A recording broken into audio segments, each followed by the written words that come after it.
Just how safe is your money market fund, and how can you protect yourself? Joining us now is Rob Russell, president of Russell & Company, and also Glenn Heckler, senior investment specialist at National Securities, and Kate is still here as well. Rob, let me start with you. How much danger is there to the average investor? Because I thought part of the idea here was that we were going to let enough time and warning go by that everybody sort of got out and protected themselves, and this shouldn't still be a problem. But here we are still talking about it. Is it a risk? It's certainly a risk. Now, I don't think that Greece is going to default by any stretch on their bond, but the risk really is if you look at the largest money market funds in the United States, they still have an exposure of about 40 to 50% in some fashion to Greek debt. Now, they'll hold French issues and so on and so forth, but if you follow the trail back, it's a contagion problem. And the French banks, the Spanish banks, they're holding tons of Greek debt, right. And that is where the problem lies. Okay, Kelly, what's your reaction to that? Yeah, good question, Larry. I mean, to my understanding, the issue is that they're not in these peripherals except for Spain. And Spain, as you know, has been sort of the linchpin of this euro debt crisis for the last year or two, at least perceptually.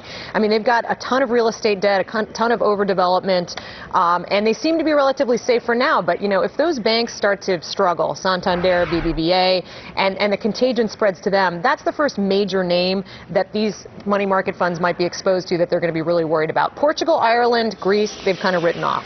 Glenn, I mean, isn't one of the problems that they could say, we don't own Greek debt, we're not exposed to this directly, but they're exposed to someone who's exposed to someone who's exposed? I mean, it's a domino effect, isn't it?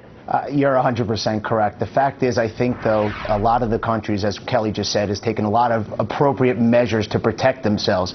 You know, you look at what's going on right now with Greece. Should Germany and the other stronger nations step up to the plate and help with the next rescue plan? The fact is, whether they want to or not, they're kind of been put in a position that they kind of have to help the situation. Why don't they just get out? It's important to understand. What are the money funds thinking? Is the yield so great over what they get in New York banks? Wait, what are they thinking? If you've got one could spill over to the other and so forth, I don't get it.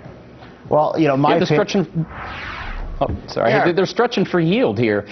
You know, they're stretching for yield in order to get a reasonable return. There's actually competition in the money market space. What's the yield spread? What's the differential? What's the differential? Give me a for instance. Oh, well, it's extensive. If you compare it to treasuries, I mean, you compare a money market fund that is either FDIC insured or pure U.S. treasuries, you're talking about, you know, 30 basis points or more. I mean, it could be significant in the grand scheme of things when you're in that space where interest rates are very, very low. You know, here's one provocative point. I talked to a money market fund manager this morning who said, you know what, actually, if you think about the U.S. banks, you know, they do fail historically. Right. He actually thinks the French banks really are too big to fail, and that the culture of that country is that won't happen. So ironically, they think some of these European names are better credit quality. If a money fund is invested in a French bank, is it still totally guaranteed up to whatever level?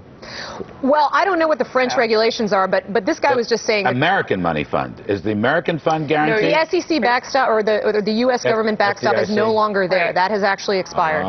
But there were new safeguards put in place in the wake of the primary reserve debacle in 2008, so that they do have a lot of their money, 30 or 40%, I think, in shorter maturities. So the whole system is too big to fail, right? There's no risk left. It's a big moral hazard. The entire system is too big to fail, and no country and no bank is too little to fail, right? That's what you're telling me. If you say so, Larry. I'm a taxpayer, and I stand behind this crummy paper.